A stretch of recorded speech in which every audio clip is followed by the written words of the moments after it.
ఉత్తరాంధ్ర ప్రజల కంట్లో కారం కొట్టి నోట్లో మట్టి కొట్టి తీసుకొచ్చిన భోగాపురం ఎయిర్పోర్ట్ వెనకాతల ఎంత కుంభకోణం ఉందో తెలిస్తే మీరు ఆశ్చర్యపోతారు. ఆ విషయాలు ఒక్కసారి నేను వివరిస్తాను మీకు. 2014-19 సమయంలో ఇక్కడ భోగాపురంలో ఒక ఎయిర్పోర్ట్ని పెట్టాలని చెప్పి ప్రభుత్వం సంకల్పించింది. అప్పుడు టెండర్లు ఎవరేశారంటే ఎయిర్పోర్ట్ అథారిటీ ఆఫ్ ఇండియా వాళ్ళు ఒక టెండర్ పోస్ట్ చేశారు.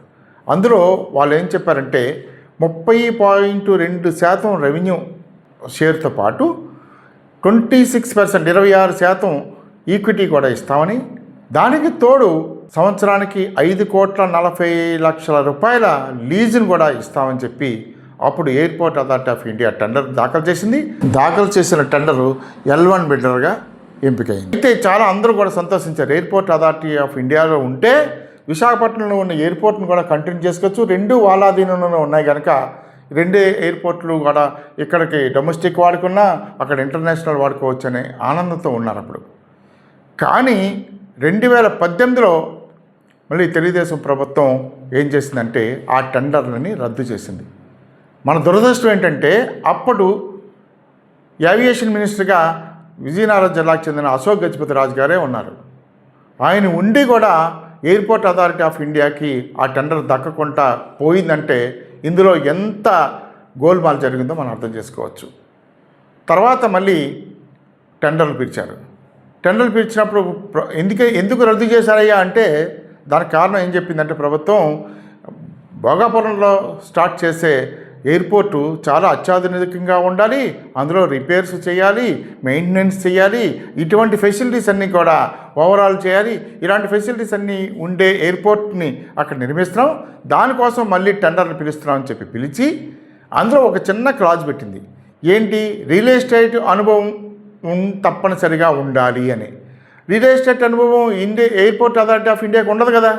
ఎయిర్పోర్ట్ అథారిటీ ఆఫ్ ఇండియాని తప్పించడం కోసం ఆ క్లాజ్ పెట్టారు. ఏం క్లాజు ఇది? రియల్ ఎస్టేట్ అనుభవం ఉండాలంట. అంటే రియల్ ఎస్టేట్ అనుభవం ఉన్నవాడు ఎవరు?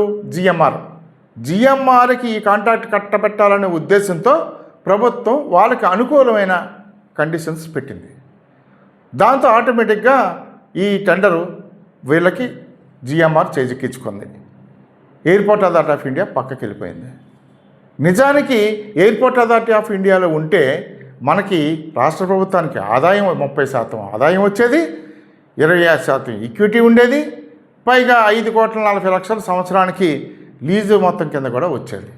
ఇవన్నిటినీ వదులుకొని ₹1 కూడా ఆదాయం రాని విధంగా పీపీపీ మోడ్లో జిఎంఆర్కి కాంట్రాక్ట్ని కట్టబెట్టి ప్రభుత్వం లాలూచీ పడింది. సరే, అప్పుడు తెలుగుదేశం ప్రభుత్వం వెళ్ళిపోయింది. తర్వాత వైసీపీ ప్రభుత్వం వచ్చింది. వైసీపీ ప్రభుత్వం ఈ కాంట్రాక్ట్ విషయంలో ఎటువంటి జోక్యం చేసుకోలేదు. నిజానికి చేసుకుని ఎయిర్పోర్ట్ అథారిటీ ఆఫ్ ఇండియాకి మళ్ళీ కాంట్రాక్ట్ ఇచ్చే విధంగా చేయగలిగితే ప్రజలకు ఎంతో మేలు చేసిన వారై ఉండేవారు. కానీ వాళ్ళు కూడా జిఎంఆర్ పక్షానే ఉన్నట్టు కనబడింది. తర్వాత ఇప్పుడు ఎయిర్పోర్ట్ రావడం వల్ల ఇవాళ 70% మంది, అంటే ఒక విమానంలో 100 మంది ఇవాళ విమానం ఎక్కుతున్నారంటే 70 మంది విశాఖపట్నం సిటీలో ఉన్న వాళ్ళే వెళ్తున్నారు, 30 మంది బయట ప్రాంతాల నుంచి వచ్చిన వాళ్ళు వెళ్తున్నారు.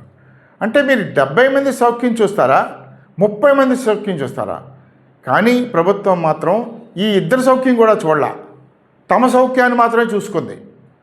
తమకు ఎవరైతే లాభదాయకంగా ఉంది, ఎవరైతే మనకి ప్రైవేటు రంగంలో ఉండి మనకి తోడ్పడతారు, మన పార్టీకి తోడ్పడతారు అనుకున్న వాళ్ళనే ఎంచుకుంది. ఇందులో పెద్ద ఎత్తున గోల్మాల్ జరిగింది, మొత్తం మీద జరిగింది. ఇవన్నీ జరిగినా సరే ప్రజలు మాత్రం తీవ్ర నిరాశకు గురవుతున్నారు ఈ ప్రభుత్వాలు చేయడం వల్ల.